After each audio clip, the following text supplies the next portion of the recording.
Over in Mexico, industrial output fell 3 times more than analysts expected. Output fell almost 5% compared to last year. That's the biggest drop since 2009. National statistics also showed that manufacturing dropped almost 6%. Construction fell 5.2%. Mexico's central bank cut interest rates to 4% back in March, and it is expected that at least these figures may lead to possibly another rate cut. And despite those disappointing figures, certain parts of Mexico's industries are still pretty robust, including car and aerospace. They're primed for growth, as any major car or aircraft maker's plans to expand in the country. John Holman has more.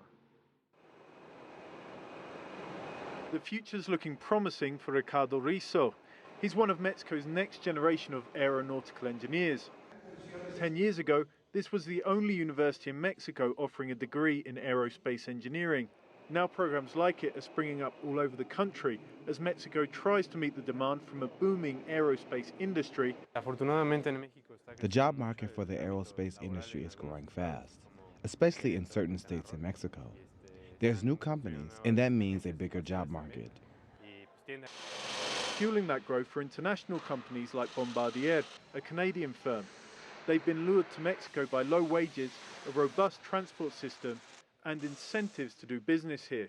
Federal government and state government have contributed in developing what we call the 3 main pillars, which is education, infrastructure, and harmonizations of regulation.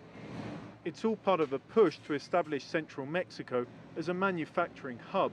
The amount of manufacturing jobs in central Mexico has been increasing rapidly over the last few years, and that's due not only to the aerospace industry, but also to international car makers like Mazda, Nissan and Volkswagen, who have also been setting up plants here in Mexico.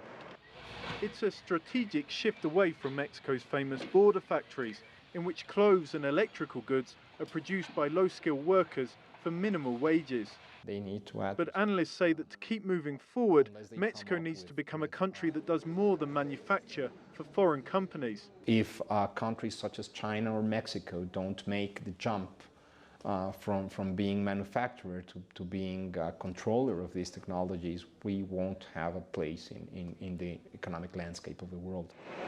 The country is hoping that its future students will not only be experts in manufacturing, but also designing what is made in Mexico.